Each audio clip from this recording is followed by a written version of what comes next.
네, 이 저소득층 건강보험 프로그램이죠. 이 메디케이드. 이 캘리포니아주에서는 메디케이드라는 말 대신에 캘리포니아는 메디켈이라고 부릅니다. 뭐 전국적으로는 이제 메디케이드라고 부르는데요. 이 메디케이드에 대한 이 개편이 이루어질 전망입니다. 자격 요건이나 이런 걸 좀 바꾼다라는 것이죠. 이 공화당이 이 메디케이드 예산 가운데 수십억 달러를 삭감하는 방안을 지금 검토 중에 있습니다. 그러니까 수혜자의 입장에서 본다면 유리한 쪽이 아니라 좀 불리한 쪽으로 바뀔 수도 있다라는 것이죠. 자, 공화당은 이 한인을 포함해서 이 국내 저소득층 그리고 성인이나 무슨 아동 뭐 이런 사람들 또 장애인 이런 사람들 미 전국적으로는 한 8천만 명 이상이 이 메디케이드 수혜 자격을 갖고 있는데 이런 건강보험 받고 있는 수혜자들의 어떤 자격을 강화하겠다라는 지금 검토를 공화당이 하고 있습니다. 보도에 따르면요. 이 공화당은 현재 메디케이드 가입자에게 수혜 자격으로 근로 요건, 일을 하는지 여부에 대한 그 근로 요건을 추가하는 것을 고려 중에 있습니다. 예를 들어서 뭐 건강한데 뭐 일을 할 수 없는 건강 상태라면 할 수 없지만 건강한데 일을 하지 않는 상태라면 이 메디케이드 그러니까 메디칼 이걸 안 줄 수도 있다라는 것이죠. 마이크 존슨 연방 하원은 매우 상식적인 조치다라고 말하면서 일하는 것은 좋은 일이고 또 자신의 존엄성을 찾을 수 있는 그런 길이다라면서 찬성 입장을 강하게 밝혔습니다. 공화당원뿐만 아니라 이 푸드 스탬프의 근로 요건과 유사한 그런 기준을 메디케이드 가입자에게 요구할 것으로 보이고 있습니다. 예를 들면 이런 거죠. 16살에서 59살 사이에 그 근로 가능한 사람은 육아, 학업 또는 질병 아니면 장애 등은 어떤 그 일을 할 수 없는 사유가 있는 것을 제외하고는 한 달에 최소한 한 80시간 정도를 일을 하거나 그러니까 일주일에 한 20시간 이상을 일을 하거나 아니면 어디 가서 자원봉사라도 해야 이 메디케이드 자격을 주겠다라는 그런 걸 지금 아주 진지하게 검토하고 있습니다. 공화당은 또한 연방정부가 각 주정부에 지급하는 그 메디케이드 지원 규모를 좀 줄여서 예산을 축소하는 그런 방안도 고려 중에 있습니다. 메디케이드 예산 규모는 연방정부 차원에서 봤을 때 1년에 약 한 8,800억 달러 정도 달하는 것으로 알려졌습니다. 그리고 주정부에도 지원금을 보내는데 일부 주는 그 메디케이드 재원의 한 80% 정도를 연방정부에 의존하고 있다라는 것입니다. 그래서 연방정부에서 그 주정부로 보내는 예산을 줄이면 일부 주의 경우에는 큰 타격을 받을 수도 있다라는 것입니다. 또한 공화당은 연방정부의 메디케이드 지원금을 1인당 고정금액으로 제한하는 그런 방안도 논의되고 있습니다. 그러니까 1인당 무한대가 아니라 1년에 얼마 딱 고정시켜 놓고 거기까지만 지원해 주겠다. 그 이상 가면 뭐 본인이 알아서 하든지 아니면은 추가적인 뭐 보험을 들든지 뭐 이런 대책을 세워야 되겠죠. 자, 그런데 이제 이런 공화당 측 제안에 대해서 저소득층 의료 서비스 제공을 옹호하고 있는 각 사회단체들은 즉각 반대 성명을 발표를 했습니다. 이들은 정부 지원이 줄어도 의료 서비스가 필요한 사람의 상황은 변하는 것이 아니다 라면서 건강 문제는 절대로 사라지는 게 아니기 때문에 그런 문제를 놓고 예산을 늘렸다 줄였다 그런 식으로 해서는 안 된다라는 그 입장을 발표를 했습니다. 자, 그럼에도 불구하고요. 지금 연방 공무원들에 대한 대대적인 감원을 비롯해서 최고 한 2억 달러에 달하는 예산을 줄이겠다라는 트럼프 행정부의 정책으로 인해서 메디케이드 그러니까 캘리포니아에서는 메디켈 그 부분에 대한 손질도 어느 정도는 불가피하지 않겠느냐라는 지적이 나오고 있습니다. 변화되는 내용 또는 확정적으로 발표되는 내용이 있으면 또 바로 여러분들에게 전해드리겠습니다. 그러니까 구독해 놓으시고 함께 하시기 바라겠습니다. 네, 제2의 테슬라라고 주목을 받던 수소 트럭 제조사 회사가 있습니다. 테슬라는 이제 전기차인데요. 이 수소로 가는 겁니다. 전기차도 사실은 배터리로 가는 거지만 그 배터리를 충전하기 위해서는 사실 전기를 생각보다 많이 써야 됩니다. 그래서 저는 또 개인적으로 정말 이 배터리로 가는 전기차가 정말 친환경 차일까라는 생각도 가끔은 합니다. 그 배터리를 충전하기 위해서 엄청난 양의 전기를 쓰는데 그 전기를 만들기 위해서는 결국은 석유를 쓰거든요. 그래서 과연 이게 궁극적으로 친환경 차인가라는 생각을 하게 되는데 사실은 이제 수소차라는 것은 어찌 보면 제대로만 한다면 정말 친환경 차가 될 수도 있습니다. 여러 가지 기술만 다 극복을 해낸다면. 왜? 물이 있지 않습니까? 물이라는 게 결국 원소 기호가 H, 화학 기호가 H2O 아니겠어요? H2O에서 폭발성이 있는 O, 산소 그것만 빼내면 H2만 남는데 그게 결국 수소이기 때문에 물에서 좀 수소를 뽑아낼 수 있지 않을까 뭐 그런 생각을 문외한이지만 그런 생각을 하게 됩니다. 사실 뭐 예, 우리 30년 전인가요? 한국에서 그런 그 영화도 있었죠. 물로 가는 자동차 뭐 이런 게 있었는데 다 그게 근거는 있는 얘기입니다. 자, 여하튼 수소차를 만들던 회사가 니콜라라고 있습니다. 그런데 이 니콜라가요, 법원에 파산보호 신청, 즉 챕터 11을 신청했다라는 소식입니다. 니콜라는 파산보호 관련 법원 승인을 기다리면서 이제 자산을 팔기 위한 경매 및 이 판매 절차를 지금 진행할 계획이다라고 밝혔습니다. 니콜라의 파산 위기설은요, 지난해부터 꾸준히 제기되어 왔습니다만 이제 드디어 현실화된 것입니다. 테슬라는 승승장구하고 있습니다. 그런데 니콜라는 결국 몰락합니다. 파산합니다. 자, 이 뉴스를 갖고 잠시 테슬라와 니콜라의 배경을 좀 전해드리겠습니다. 뉴스이기도 하지만 그 배경을 전해드리면서는 약간의 스토리, 어찌 보면 옛날 얘기지만 거짓이 아니라 동화 이런 게 아니라 팩트를 기반으로 한 옛날 얘기 좀 전해드리겠습니다. 자, 사실 니콜라는요, 한때 테슬라와 견줄 만한 그 시장에서의 스포트라이트를 받았었습니다. 그리고 이제 잠시 한 가지 미리 말씀드립니다만은 이 니콜라라는 회사의 이름도 사람 이름이고요. 테슬라라는 그 회사의 이름도 사람 이름입니다.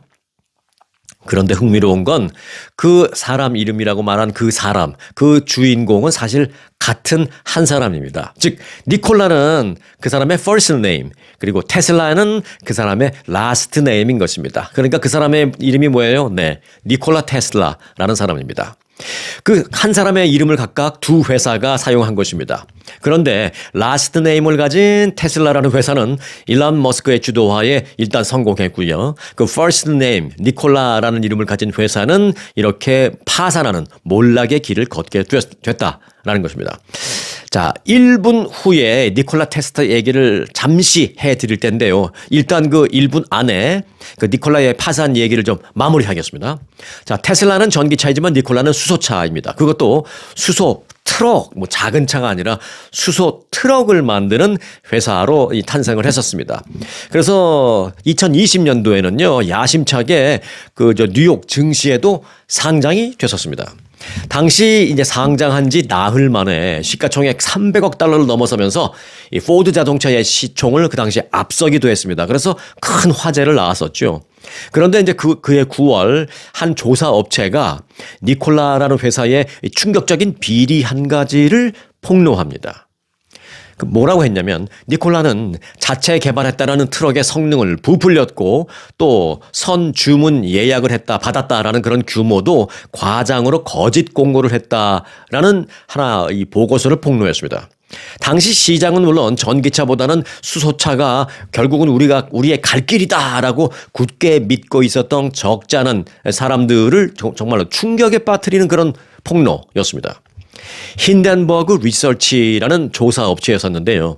당시 그 힌덴버그 리서치는 니콜라가 홍보 영상을 공개했는데 그 홍보 영상 속에서 대형 수소 트럭이 힘차게 달려나가는 모습이 나오는데 이는 트럭이 평지에서 직접 달리는 것이 아닌 언덕 꼭대기에서 차를 아래로 굴러가는 장면을, 그러니까 어떤 동력 없이, 왜 우리도 왜 그 자동차를 그 주차할 때 기어를 파킹에다 놔야 되는데 잘못 그 중립 N에다 놓고 이렇게 내리면은 그게 이제 평지가 아니고 기울어져 있을 때는 갑자기 자기 차 혼자 자기가 이렇게 슬슬슬슬 내려가잖아요. 마찬가지로 평지에서 이게 동력을 갖고 달리는 게 아니라 언덕 꼭대기에 차를 올려놓고 살짝 사람들이 놓으면 어떻게 해요? 천천히 가다가 나중에는 가속이 붙어서 빨리 내려갈 거 아니에요. 그렇게 아래로 굴러가는 장면을 옆에서 촬영해서 각도를 이렇게 바꿔서 마치 평지를 달리는 것처럼 촬영한 것이다 라고 폭로했습니다. 수소의 힘으로 동력을 얻어서 힘차게 달리는 게 아니라 언덕 위에서 동력 없이 굴려 내려보내고 이를 영상 조작으로 마치 달리는 것처럼 보이게 했다는 폭로였습니다. 결국 이 폭로는요, 사실로 입증됐습니다. 그러면서 이 니콜라의 창립자였던 트레버 밀턴이라는 전 CEO는 이 사기 혐의로 징역 4년을 선고받고 현재도 복역 중에 있습니다. 자, 그런데 놀라지 마시기 바랍니다. 초기에 이렇게 엄청난 주목을 받았던, 그러니까 그런 게 폭로가 되기 전에 큰 주목을 받았던 이 니콜라라는 회사의 주식은요, 뉴욕 주식시장에 상장하면서 계속 상한가를 치면서 매일매일 상승세를 보였습니다. 그러면서 한때는 주당 $1,500까지 달했었습니다. 한 주당 $1,500까지 갔었습니다. 그런데 이 거짓 영상 폭로 이후에 주가는 곤두박질 치면서 지금 얼마인지 아십니까? 니콜라라는 회사의 주식은 지금 제가 어제 확인해 보니까 주당 46센트입니다. $1가 안 되죠. 사실은 페니 스탁이죠. 페니 스탁. 자, 아마 결국은 곧 상장 폐지될 전망입니다. $1,500짜리 주식이 휴지 조각이 되는데 걸린 시간은 5년이 채 되지 않았었습니다. 자, 그런데 요게 이제 니콜라 회사에 대한 얘기를 했습니다만은 테슬라와 니콜라가 같은 어떤 한 사람의 이름이라고 제가 앞서 말씀드렸었죠. 그래서 이제 테슬라와 좀 연결해서 그 얘기를 잠깐 전해드릴까 합니다. 자, first name은 니콜라, last name은 테슬라. 그러니까 이 사람은 니콜라 테슬라라는 사람입니다. 1856년에 세르비아에서 태어난 이후에 미국으로 이민 온 세르비아계 미국인 발명가이자 전기공학자 그리고 기계공학자입니다. 현대 지금 우리가 쓰는 현대 전력 시스템의 중심이 되는 AC 전력 시스템을 개발한 사람입니다. 이 전기공학을 공부한 사람이 아니더라도요. 그냥 일반적인 누구나 우리가 이제 전기와 관련해서는 뭐 교류, 뭐 직류 이런 얘기는 많이 들어보셨죠? 자, 교류가 AC 그리고 직류가 DC입니다. 그 미국의 유명한 팝 밴드 AC/DC라는 밴드, 미국이 아니죠. 호주인가요? 그 밴드가 있는데 그 사람들의 그 AC/DC는 이 전기와는 상관없습니다. 여하튼 자, 교류가 AC, 직류가 DC. 그런데 전기를 발명한 사람은 누구죠? 다들 아시다시피 전기를 발명한 사람은 바로 토마스 에디슨이라고 얘기하죠. 그런데 사실 당시 그 에디슨과 연구를 같이 한 사람이 바로 이 니콜라 테슬라라는 사람인데요. 니콜라 테슬라는 교류, 즉 AC를 발명해서 이렇게 우리는 AC로 가야 된다라고 계속 주창하던 사람이었습니다. 그런데 토마스 에디슨은 그보다 살짝 늦게 그 DC, 즉 직류를 개발해서 직류를 주창하던 사람이었습니다. 하지만 그 연구에는 니콜라 테슬라, 연구를 잘하는 거는 니콜라 테슬라, 그런데 그 토마스 에디슨은 연구도 물론 잘합니다만은 그보다 더 잘한 게 있었습니다. 바로 사업을 잘하던 사람이었습니다. 에디슨은 니콜라의 그 교류가 위험하다라는 사실 지금 뭐 결과론적인 얘기입니다만은 지금은 우리가 다 압니다. 그 에디슨이 거짓으로 다 했다는 걸. 그러나 그 당시는 그 누구도 에디슨이 그런 거짓이라는 생각을 못 했었습니다. 에디슨은 모르겠어요. 저는 그 에디슨은 자기 머릿속에는 내가 말하는 DC보다는 니콜라가 말하는 AC가 맞아. 그런데 사업을 위해서 또는 나를 위해서 DC를 밀어야지라고 생각을 한 건지 아니면 진심으로 DC를 믿었는지 모르겠습니다만 여하튼 에디슨은 니콜라의 그 AC 즉 교류가 위험하다라는 갖가지 거짓 보고를 만들어서 막 퍼뜨리면서 결국은 대형 투자자를 자기 쪽으로 끌어들여서 그들과 손을 잡고 결국 자신이 개발한 직류 전기를 일단 인류에 내놓는데 성공했습니다. 그래서 사람들은 전기를 개발한 사람을 에디슨이라고만 생각하는 것입니다. 물론 이후에 우리 인류는 결국 에디슨보다는 니콜라 테슬라가 맞았다라고 뒤늦게 판명을 하고요. 시스템을 다 바꿔서 사실 우리가 지금 집에서 여러분들이 사용하는 그 전기는 에디슨이 발명한 DC가 아니라 니콜라 테슬라가 개발한 교류 전기, 즉 AC를 지금 사용하고 있는 것입니다. 자, 이 같은 사실에 주목한 사람이 있었습니다. 바로 일론 머스크입니다. 그는 인류에게 있어서 진정 추앙받아야 하는 사람은 에디슨이 아니라 니콜라 테슬라라고 하면서 자신의 그 전기차 이름을 그래서 테슬라라고 지은 것입니다. 그런데 뒤늦게 또 이런 일론 머스크 생각에 동참한 사람이 바로 수소차 업체의 니콜라였습니다. 그러니까 동참한 사람이라기보다는 동참한 회사 또는 그 회사를 앞서 만든 그 지금 교도소가 있는 그 밀턴이라는 사람이 이제 일론 머스크와 그 부분에 대해서는 생각을 같이 했어요. 니콜라 테슬라에 대한 추앙. 그래서 그는 라스트 네임을 따서 일론 머스크는 테슬라라는 회사를 만들었지만 그 밀턴이라는 사람은 그의 first name을 따서 수소차 회사를 만들면서 니콜라라는 회사를 만들었습니다. 그런데 뭐 결과적으로는 테슬라는 성공했고 니콜라는 파산하게 된 것입니다. 현대 전기 시스템인 교류 전기를 개발한 니콜라 테슬라가 정말 지하에서 뭐 일론 머스크를 보면 웃다가 이 밀턴이라는 수소차 회사를 보면 울다가 정말 니콜라 테슬라가 그럴 것 같다라는 생각이 들 만한 그런 상황이 지금 벌어진 것입니다.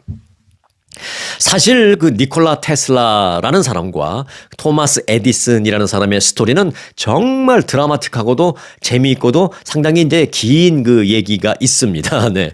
그 영화도 한번 나온 것으로 제가 기억하는데 한 1시간 4, 50분짜리 되는 꽤 긴 그런 영화도 있었습니다.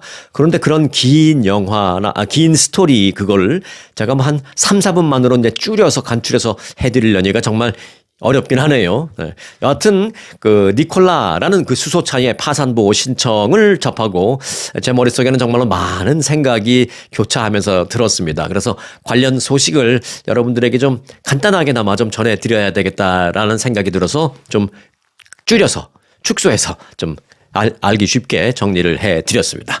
도움이 되셨는지는 모르겠습니다. 자, 끝으로 그래서 이제 정리하는 차원에서 한마디를 드리자면, 자, 니콜라 테슬라는 생전에는 충분한 인정을 받지 못했지만, 오늘날에는 현대 전기 기술과 무선 통신, 그리고 에너지 전송 등에 기여한 위대한 과학자로 평가받고 있습니다. 물론 일반인들 사이에서는 뭐 많이 모른다 하더라도 정말 과학계나 기술계에서는 니콜라 테슬라를 다 기대하고 있습니다. 그 기억하고 있고요.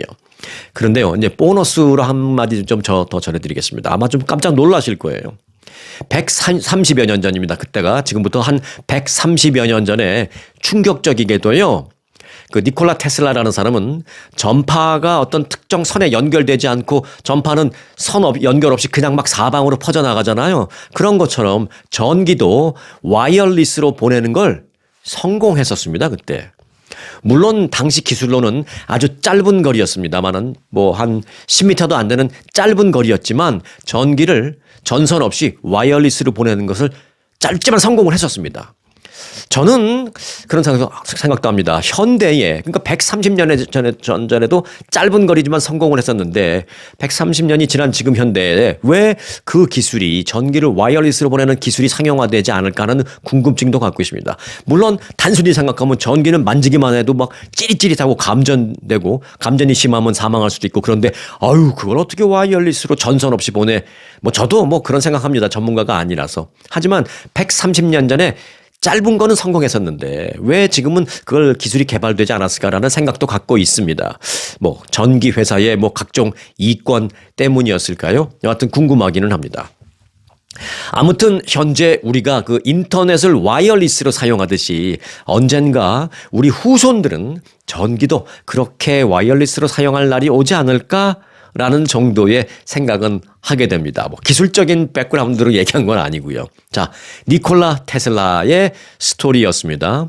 자, 스토리가 뉴스가 되고 뉴스가 스토리가 되는 저희 스토리 뉴스를 구독해 놓으시기 바라겠습니다.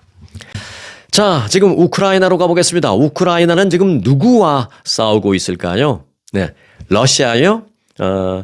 제가 볼 때는 뭐 그것도 맞는 말입니다만은 요즘은 조금 잠깐 아닙니다. 왜냐하면 우크라이나는 지금 트럼프 대통령과 싸우고 있는 거 아닌가 뭐 이런 생각이 들 정도입니다. 정확히 하자면 우크라이나의 젤렌스키 대통령과 미국의 트럼프 대통령이 연일 말싸움을 벌이고 있습니다. 트럼프 대통령은 어제 젤렌스키 대통령을 향해서 선거를 치르지 않은 독재자다 뭐 이렇게 말했고요. 그저 그런 성공을 거둔 그냥 평범한 한 명의 코미디언에 불과하다 뭐 이런 말을 하면서 맹비난했습니다. 그런데 이제 그저 그런 평범한 성공을 거둔 코미디언이라는 것은 뭐 그냥 그 비하하기 위해서 또 코미디언은 뭐 비하하는 의미로 그런 말을 한 게 아니라 실제로 젤렌스키 대통령은 우크라이나에서 유명한 코미디언이었습니다. 과거 한국에서도 왜 그 기억하시죠? 이주일 씨가 코미디언으로 성공하고 유명해지자 국회의원까지 한 적이 있었는데요. 자, 젤렌스키는 우크라이나에서 한 그 코미디 영화에서 대통령으로 출연한 적이 있었습니다. 코미디 영화인데 이제 대통령이 나오는데 그 역할을 했어요. 그게 이제 그 영화가 대박이 나면서 현실에서 실제로 대통령이 된 사람입니다. 그런데 사실 젤렌스키는 코미디언이 되기 전에 또 뭐 법대를 졸업한 법학을 전공한 그런 경력도 이력도 갖고 있는 사람입니다. 여하튼 트럼프 대통령은 젤렌스키 대통령에 대해서 그는 선거를 거부하고 우크라이나 여론조사에서 매우 낮은 지지율을 보이고 있으며 그가 유일하게 잘하는 것은 바이든을 갖고 노는 것뿐이다. 뭐 이렇게 아주 맹비난했습니다. 이게 무슨 우방인지 적국인지 잘 모를 정도로요. 그러면서 또 선거를 치르지 않은 독재자 젤렌스키는 서둘러야 할 것이다. 것이다. 그렇지 않으면 그는 그 나라를 잃어버리게 될 것이다. 라고 아주 섬뜩한 경고까지 하면서 미국이 우크라이나에 대한 지원에서 손을 뗄 수도 있음을 시사하는 그런 아주 센 발언을 트럼프 대통령은 연일 쏟아내고 있습니다. 자, 그러자 젤렌스키 대통령도 맞서고 있습니다. 젤렌스키는 트럼프는 러시아가 만든 허위의 공간 속에서 살고 있다라고 비판했고요. 또 내가 바이든 대통령을 갖고 놀았다라는 터무니없는 거짓 주장을 트럼프는 하고 있는데 내가 바이든을 갖고 논 게 아니라 지금 푸틴이 당신을 갖고 놀고 있는 겁니다. 뭐 이렇게 정말 작심 발언하면서 세게 맞대응을 하고 있습니다. 좀 세긴 하죠. 네.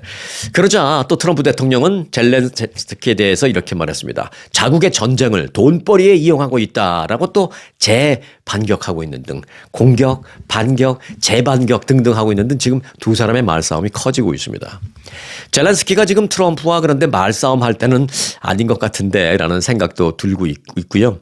여하튼 한 나라의 운명이 걸린 그 종전을 위한 지금 중차대한 시점에서 이 같은 말싸움 자체도 혹시 중요한 무언가를 감추기 위한 포장된 행동인가? 뭐 이런 생각도 들기도 하고요. 아니면 좀 과장하는 행동, 그 말싸움을 거칠게 하면서 사람들의 온통 관심을 그 말싸움 내용에만 꽂히게만 하는 뭐 이런 좀 포장된 행동인가? 어떤 페인팅 모션 뭐 이런 생각도 들기도 합니다. 자, 그럼 이번 그 러시아 우크라이나 전쟁으로 인한 우크라이나의 피해 상황은 어느 정도인지 잠시만 중간 점검해 보겠습니다. 자, 전쟁이 벌어진 지난 3년 동안 우크라이나 인구의 4분의 1에 해당하는 사람들이 살던 곳을 떠나 있는 것으로 알려졌습니다. 전 국민의 4분의 1이 자기가 살던 곳에서 살지 못하고 떠나 있는 거예요. 그러니까 피난민 생활을 하는 거죠, 아직까지.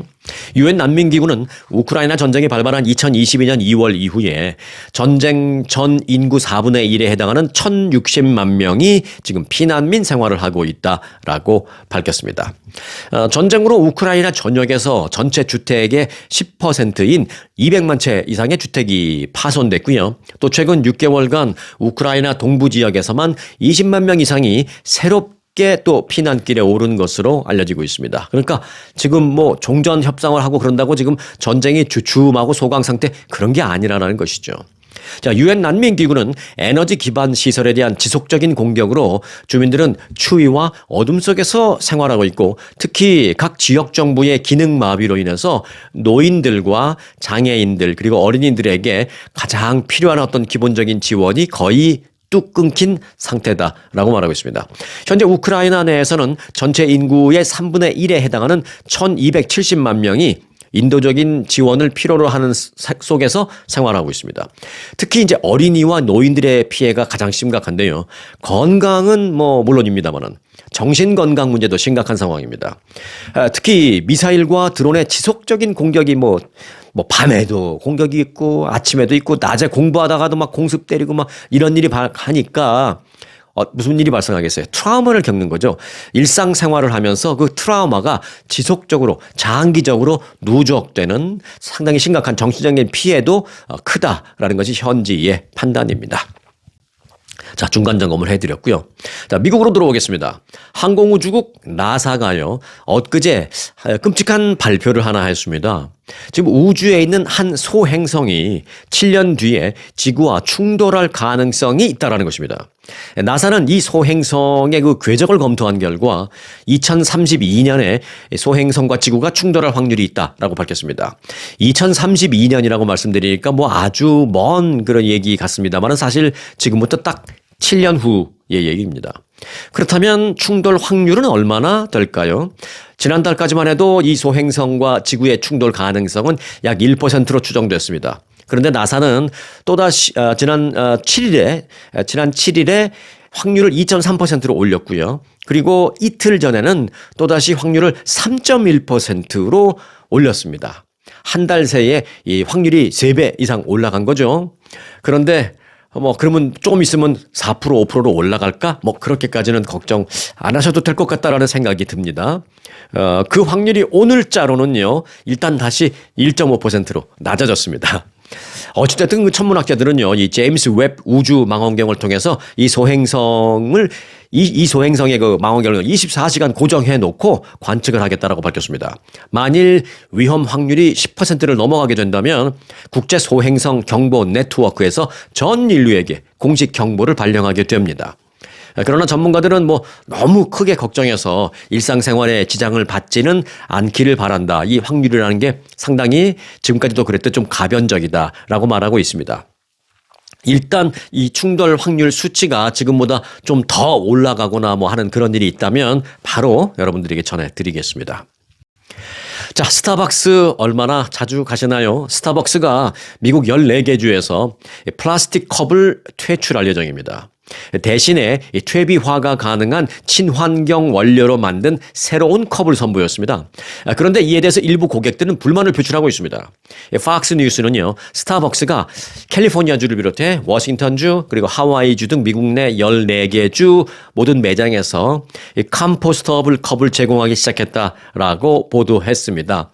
이 컴포스트라는 게 이제 퇴비 라는 뜻이잖아요. 그러니까 이제 컴포스터블이라는 건 뭐냐면 퇴비화가 가능한 그런 얘기죠. 쉽게 말해서 뭐 땅속에 넣으면 이제 썩거나 뭐 그래서 이제 흙처럼 퇴비화가 될 수 있다는 게 컴포스터블. 이 컴포스터블 컵은 플라스틱 컵을 대체하는 친환경 컵으로요. 특수한 섬유로 제작이 돼서 퇴비화, 즉 땅속에 묻으면 오랜 기간 뭐 썩지 않고 남아 있는 그런 플라스틱과는 달리 환경 오염 우려가 이제 덜한 게 장점입니다. 이 컴포스터블 컵의 외형은요, 하얀 종이컵을 닮았고요. 질감도 이 종이컵과 비슷한 것으로 알려졌습니다. 애초 스타벅스는 따뜻한 음료는 종이컵에 그리고 차가운 음료는 플라스틱 컵에 담아서 제공해 왔습니다. 하지만 이 이제 컴포스터블 컵이 도입된 매장에서는 앞으로 뭐 따뜻하든 뭐 뜨겁든 뭐 뜨아라는 게 있나요? 라고 하죠. 한국에서는 아라 하죠. 아이스 아메리카노. 그리고 이제 뜨아는 뜨거운 아메리카노인가요? 예. 한국에서는 뭐 요즘 그렇게 많이 합니다만. 뭐 뜨아든 아든 다 이제 앞으로는 이 컴포스터블 컵에 주겠다라는 것입니다. 이제 플라스틱 컵은 사용하지 않겠다는 것이죠. 그 14개 주에서. 그러나 이제 모든 고객이 이 컴포스터블 컵을 반기고 있는 것은 아닙니다. 인류에게 좋자고 하는데 왜 반대하지? 라는 생각이 들 수 있는데요.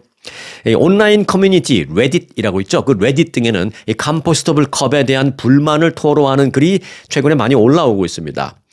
일부 누리꾼들은 이 플라스틱 컵과는 달리 이 컴포스터블 컵으로는 틱톡 음료에 대한 어떤 영상 촬영이 불가능하다. 그래서 나는 싫다. 뭐 이런 얘기를 하고 있어요. 그러니까 인류애가 아니라 자기애죠. 자기한테 어떤 필요성에 대해서 이제 얘기하는 거죠. 틱톡 음료라는 그 영상은요, 이 투명한 플라스틱 컵에, 그러니까 지금 쓰고 있는 그 플라스틱 컵은 투명합니다. 안에 어떤 음료를 담았는지 색깔이나 이런 건 다 보이죠. 그런 플라스틱 컵에 담긴 음료를 이렇게 막 과시하면서 촬영하는 그런 영상들이 있는데 그걸 이제 틱톡 음료 영상이라고 합니다. 그런데 이 컴포스터블 컵은 하얀색 종이컵처럼 됐기 때문에 불투명합니다. 그 안에 들어있는 음료의 종류나 색깔이나 이런 거를 이제 밖에서는 알 수는 없어요. 그런 소재라 그 음료수의 내용물이 안 보이니까 그런 영상을 찍을 수가 없다라는 것입니다. 이게 뭐 안에 뭐 물이 들었는지 뭐 빨간 예쁜 그런 음료가 들었는지 뭐 아무것도 안 들었는지 이걸 뭐 도대체 영상을 찍을 수가 없다라는 것입니다. 그래서 예쁜 색깔이나 어떤 맛난 음료수를 주문해서 받는 과정까지 영상을 찍고 또 이를 멋지게 과시하면서 맛있게 먹는 뭐 이런 걸 하면서 막 조회수도 올라가고 돈도 벌고 뭐 그런 젊은이들이 있는 모양인데 그걸 못하니까 반대하는 것입니다. 컵에 음료를 담아서 마시기 뭐 불편하다 뭐 이런 지적도 물론 있고요. 또 일부 네티즌은 컵과 뚜껑이 제대로 딱 하고 잘 안 당겨서 허술하게 디자인이 돼서 담긴 음료가 뭐 새기도 한다, 흘러나온다 뭐 이런 걸 지적하는 사람들도 있습니다. 자, 이에 대해서 스타벅스 측은요, 컴포스터블 컵이 마음에 들지 않는다면 다른 대안이 있다라고 말하면서 고객들은 그 대안으로 개인용 컵을 가져오거나 개인용 텀블러를 가져오거나 뭐 이렇게 해서 거기다 담아달라고 하면 거기다 담아주겠다라고 말하고 있습니다. 참 요즘은 이제 친환경으로 가려는 움직임도 그 이 뭐 영상을 찍으려는 그 사람들의 성화 때문에 뭐 그것까지 다 대안을 제시해주고 다 해결해줘야 되는 그런 시대인 것 같습니다. 물론 바야흐로 그 영상 천국의 시대에 살고 있다라는 그런 생각입니다. 네, 사우스웨스트 항공이 창사 이래 처음으로 대규모 인력 감축에 나섰습니다. 사우스웨스트 항공은 경영진 등에게 1,750개의 일자리를 줄여라라고 지시를 했습니다. 자, 창사 후 53년간 대규모 정리 해고를 단 한 번도 한 적이 없었던 이 사우스웨스트로서는 어찌 보면 창사 후 처음 있는 그런 일을 하고 있는 것입니다. 15%의 직원을 아마 감원할 것으로 알려지고 있습니다. 오는 4월 말에 감원 절차에 들어가서 6월 말까지 마무리 지을 방침입니다. 사우스웨스트 에어라인의 그 밥 조던 CEO는 직원들에게 쫙 이메일을 보냈는데요. 우리는 지금 매우 어렵고 기념비적인 변화를 겪는 시기에 와 있다. 업무 처리 방식을 바꾸는 것은 더 민첩한 회사가 되기 위한 필수적인 부분이다라고 설명했습니다. 앞서 지난해에는요, 사우스웨스트 에어라인은 조종사와 승무원의 채용을 전면 중단한 바도 있기도 합니다. 자, 요즘 항공 관련 사고가 잇따라 발생하는 등 이 항공 안전의 우려가 계속 제기되고 있는데요. 이 사우스웨스트 항공의 이 같은 인력 감축이 부디 다른 건 몰라도 이 안전 문제와는 상관없는, 안전 문제만은 제발 좀 제대로 해주는 그런 방향으로 그 인원 감축이 좀 이루어졌으면 좋겠다라는 생각을 갖게 되면서 오늘 영상은 마무리하려고 합니다. 즐거운 주말 되시기 바라겠고요. 오늘 영상 여기서 마칩니다.